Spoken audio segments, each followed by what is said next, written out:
Farida Jalal, Hindi cinema की सबसे sweet माँ। तुम दूसरी शादी नहीं करोगे। 50 साल से हिंदी सिनेमा में एक्टिव फरीदा जलाल सिनेमा के हर शौकीन की पसंदीदा एक्ट्रेस हैं। तो मैं अंजलि को यहाँ अकेले आने देती क्यों? बतौर हीरोइन अपना फिल्मी करियर शुरू करने वाली फरीदा जलाल ने बहन और माँ के रोल भी बखूबी निभाए हैं। ओहो, तो ये सब एक सुंदर दुल्हन के लिए हो रहा है और क्या? लगभग हर बड़े फिल्म स्टार के साथ इन्होंने सिल्वर स्क्रीन को शेयर किया है।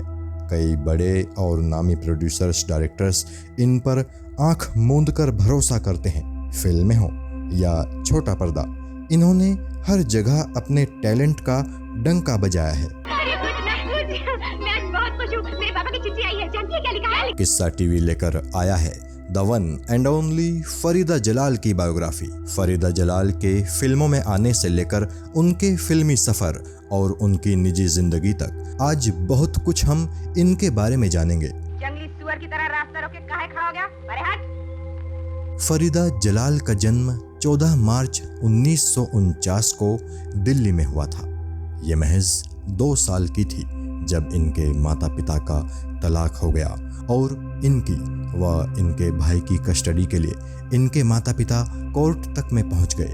कोर्ट ने फैसला दिया कि बच्चों को फिलहाल बोर्डिंग स्कूल भेजा जाए और जब उनकी पढ़ाई खत्म हो जाए तो उन्हें उनकी मां के हवाले कर दिया जाए। कोर्ट के फैसले के मुताबिक फरीदा और उनके भाई खालिद को पंचगनी स्थित सेंट जोसेफ कॉन्वेंट स्कूल भेज दिया गया। फरीदा की शुरुआती पढ़ाई लिखाई वहीं से हुई। छोटी उम्र से ही फरीदा को फिल्में अपनी तरफ अट्रैक्ट करने लगी थी। स्कूल के दिनों में ये डांस भी खूब करती थी। यहाँ ये बताना भी बेहद जरूरी है कि फरीदा जलाल का असली नाम फरीदा शमी है। फिल्मों के लिए इनका नाम फरीदा जलाल रखा गया था। मशहूर एक्ट्रेस शशिकला की बेटी शैलजा स्कूल में इनकी क्लासमेट थी और साथ ही इनकी गहरी दोस्त भी थी। फरीदा जब स्कूल में ही थी तो अक्सर नाटकों में इन्हें छोटे मोटे किरदार दे दिए जाते थे। इस तरह डांस के साथ साथ स्कूली दिनों से ही ये कहीं ना कहीं एक्टिंग से भी जुड़ गई थी। इसी दौरान मुंबई में एक टैलेंट हंट कॉन्टेस्ट का आयोजन किया गया। फरीदा जलाल ने भी इस कॉन्टेस्ट में पार्टिसिपेट किया।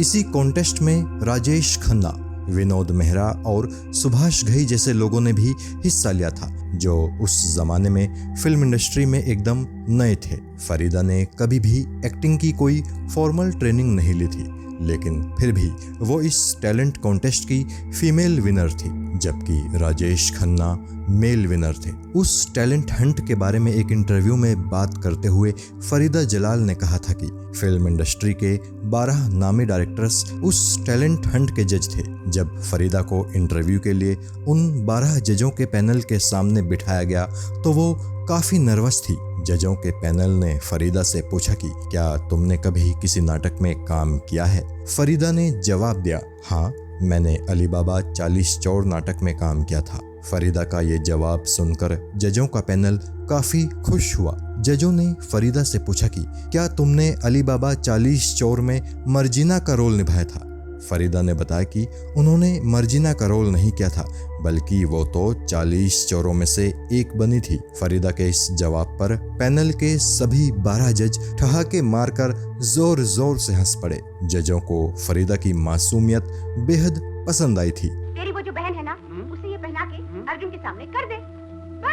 जिस टैलेंट हंट प्रोडक्शन में फरीदा ने हिस्सा लिया था, उसके जजों के पैनल में ए सलाम नाम के डायरेक्टर भी शामिल थे। उस कॉन्टेस्ट के इंटरव्यू में ए सलाम वहीदा से काफी प्रभावित हुए थे।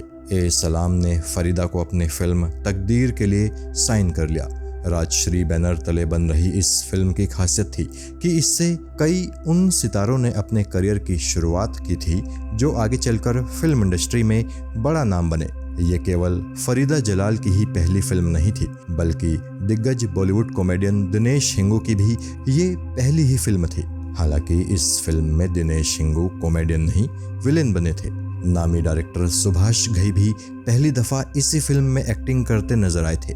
इनके अलावा जलाल आगा ने भी एज एन एडल्ट पहली दफ़ा इसी फिल्म में काम किया था, जबकि इससे पहले जलाल आगा मुगल आजम में नन्हे सलीम का किरदार निभा चुके थे। तकदीर नाम की फरीदा जलाल की वो पहली फिल्म बॉक्स ऑफिस पर ठीक ठाक प्रदर्शन करने में कामयाब रही। फरीदा की मासूमियत सिनेमा के शौकीनों को बड़ी पसंद आई। इस फिल्म के बाद से ही डायरेक्टर ए सलाम को फरीदा जलाल अपना गुरु मानने लगी थी। तकदीर के बाद फरीदा जलाल ने बहारों की मंजिल और महल जैसी बड़े बजट की फिल्मों में भी काम किया। फिर साल 1969 में फरीदा जलाल राजेश खन्ना के अपोजिट आराधना फिल्म में नजर आई। आराधना में राजेश खन्ना के साथ फरीदा की रोमांटिक केमिस्ट्री दर्शकों को खूब भाई। इस फिल्म के गीत बागों में बहार है को बहुत पसंद किया गया था। इस गीत के साथ एक बड़ा ही रोचक किस्सा भी जुड़ा है। दरअसल इस फिल्म की शूटिंग के दौरान फरीदा महज 17-18 साल की एक युवा लड़की थी। इससे पहले अपनी किसी फिल्म में उन्होंने हीरो के साथ इस तरह से रोमांस नहीं किया था। राजेश खन्ना से नजरें मिलाने में फरीदा को बड़ी शर्म आ रही थी। गाने की शूटिंग जब शुरू हुई तो फरीदा ने एक भी दफा राजेश खन्ना की नजरों में नजरें मिलाकर नहीं देखा। पहले तो डायरेक्टर को लगा कि फरीदा अपना काम सही से नहीं कर रही हैं और उन्हें ये गाना फिर से शूट करना पड़ेगा। लेकिन शूटिंग पूरी होने के बाद जब उन्होंने रील को देखा तो फरीदा का शर्माना उन्हें बड़ा पसंद आया। उन्होंने फैसला किया कि ये गाना ऐसे ही जाएगा। खूबसूरत और मासूम सी दिखने वाली फरीदा जलाल आखिर फिल्मों में हीरोइन बनने की जगह हीरो या हीरोइन की बहन कैसे बनने लगी?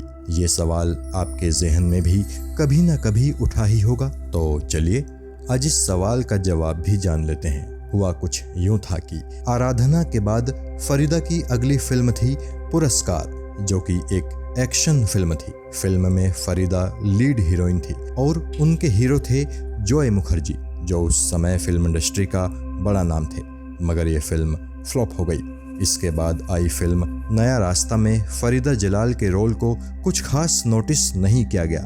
इसी दौरान फरीदा को फिल्म गोपी का ऑफर आया, जिसमें लीड एक्टर दिलीप कुमार थे और दिलीप साहब उन दिनों अपने करियर की पीक पर थे। फिल्म इंडस्ट्री की हर हीरोइन कम से कम एक फिल्म दिलीप कुमार के साथ उनकी हीरोइन के तौर पर करना चाहती थी। मगर फरीदा को गोपी में दिलीप कुमार की बहन के रोल का ऑफर दिया गया था। दिलीप कुमार की जबरदस्त फैन रही फरीदा जलाल ने गोपी में उनकी बहन का रोल स्वीकार कर लिया। किसी ने फरीदा से कहा कि करियर की शुरुआत में दिलीप कुमार जैसे बड़े स्टार की बहन बनने का तुम्हारा ये फैसला भारी पड़ सकता है। इस पर फरीदा ने जवाब दिया, ग्रेटेस्ट दिलीप कुमार की किसी फिल्म की शूटिंग के दौरान अगर मुझे उनके आसपास रहकर उन्हें ऑब्जर्व करने का मौका मिलेगा तो मैं वो भी नहीं छोड़ूंगी। यहाँ तो मुझे उनके साथ काम करने का मौका मिल रहा है, इसे भला मैं कैसे छोड़ सकती हूँ। जिस इंसान ने फरीदा को वो सलाह दी थी उसका अंदेशा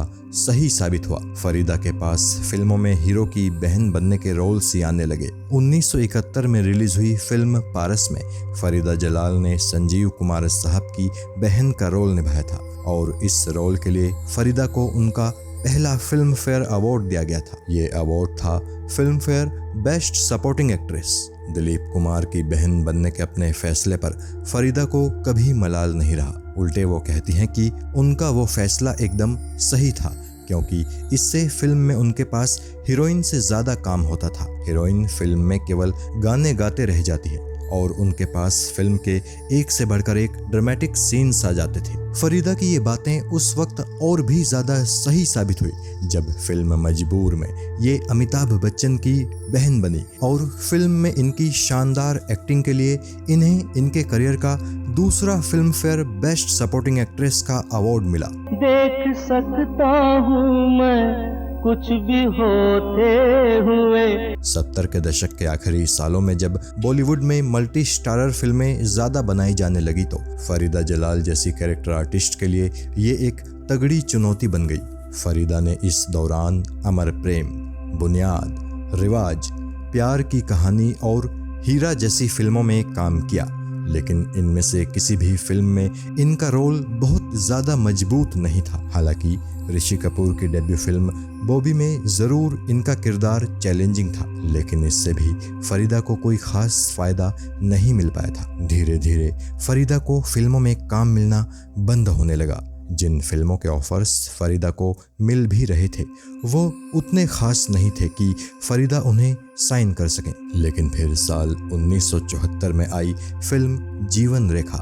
इस फिल्म में फरीदा हीरोइन थी और उनके हीरो थे तबरेज़ बरमावर, जो कि कुछ धार्मिक फिल्मों में काम कर चुके थे। जीवन रेखा की शूटिंग के दौरान तबरेज़ और फरीदा एक दूसरे को पसंद करने लगे। लगभग 3 साल एक दूसरे को डेट करने के बाद आखिरकार साल 1978 की नवंबर में फरीदा ने तबरेज़ से शादी कर ली। मगर इसके बाद तो मानो फरीदा के पास फिल्मों के ऑफर्स का अकाल ही पड़ गया। इनके पास इक्का दुक्का ऑफर्स आते और कमज़ोर किरदारों के चलते फरीदा उन्हें भी मना कर देती थी। आखिरकार फरीदा ने अपने पति तबरेज़ के साथ बेंगलोर शिफ्ट होने का फैसला कर लिया। बेंगलोर में फरीदा के पति तबरेज़ ने अपना डिटर्जेंट और साबुन फैक्ट्री का बिजनेस शुरू किया था। फरीदा को एक बेटा पैदा हुआ जिसका नाम यासीन रखा गया। पति के साथ फरीदा ने बेंगलोर में 8 साल का वक्त गुजार दिया।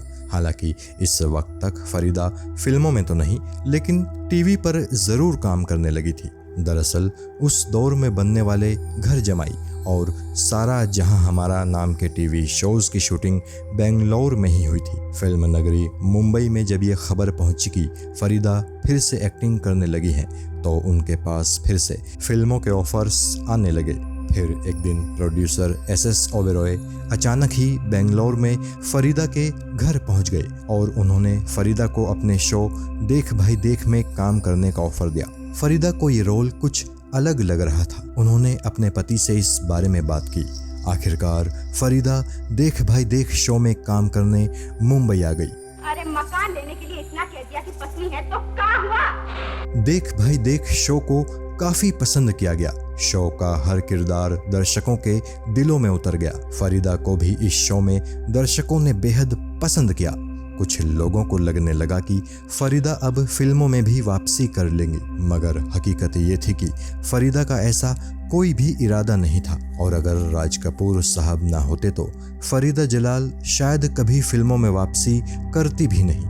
राज कपूर ने फिल्मों में फरीदा की वापसी कैसे कराई, ये जानने के लिए हमें वक्त में थोड़ा पीछे की तरफ जाना होगा। ये बात फिल्म बॉबी की शूटिंग के दौरान की है। फिल्म की शूटिंग के आखिरी दिन जब अपना काम खत्म करके फरीदा वापस जा रही थी तो उन्होंने राज कपूर को गुड बाय कहा। इस पर राज कपूर ने फरीदा से कहा कि तुम तो राज कपूर प्रोडक्शंस की परमानेंट मेंबर बन चुकी हो।